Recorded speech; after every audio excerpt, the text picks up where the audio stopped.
এবার তাশরিফকে নিয়ে বেরিয়ে এলো চাঞ্চল্যকর তথ্য। বৈষম্য বিরোধী ছাত্র আন্দোলনে সমর্থন জানিয়েছিলেন তরুণ গায়ক তাশরিফ খান। এর ফলে মানসিক নির্যাতনের শিকার হয়েছেন তিনি।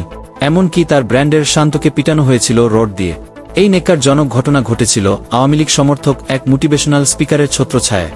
সামাজিক মাধ্যমে সেই লোমহর্ষক ঘটনার বর্ণনা দিয়েছেন তাশরিফ খান। তাশরিফ জানিয়েছেন, অনলাইন এবং অফলাইনে তার গাওয়া রাজার রাজ্যে সবাই গোলাম এই গানটি ছড়িয়ে পড়ায় শেখ হাসিনার গুন্ডা বাহিনী তাকে ক্রমাগত হুমকি দিতে থাকে। একবার এক সিনিয়র ইনফ্লুয়েন্সার তাকে চা পানের মিথ্যা কথা বলে বাড়ির বাইরে বের করে আইন সংস্থা বাহিনীর মুখোমুখি করান। তারপর শুরু হয় ভয়ঙ্কর মানসিক নির্যাতন।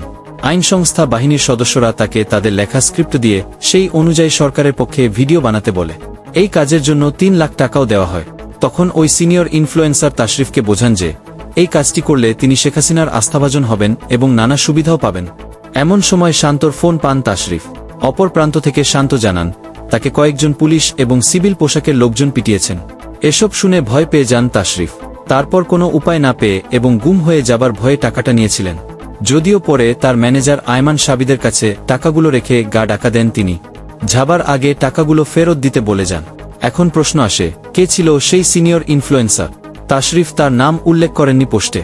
তবে তাশরিফের ঘনিষ্ঠ আব্দুল্লাহ আল ইমরান নামক একজন উদ্যোক্তা এবং সামাজিক বিশেষজ্ঞ তার ফেসবুক পোস্টে জানিয়েছে, সেই সিনিয়র ইনফ্লুয়েন্সার আর কেউ নন, বিতর্কিত মোটিভেশনাল স্পিকার সুলাইমান সুখন, যিনি নিজে অনৈতিক নানা কাজে যুক্ত থেকেও বিভিন্ন অনুষ্ঠানে নীতি কথা বলে বেড়ায়।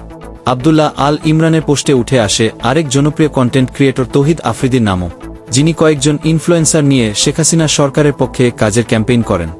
আন্দোলন করার সময় সাবেক ডিবি প্রধান হারুনের আপত্তিকর ভিডিও ছড়িয়ে পড়ে। সেই ভিডিও নেট মাধ্যম থেকে সরিয়ে ফেলার দায়িত্ব নেন তিনি। এক্ষেত্রে তিনি সাহায্য চান আব্দুল্লাহ আল ইমরানের, কিন্তু তিনি রাজি হয়েছিলেন না।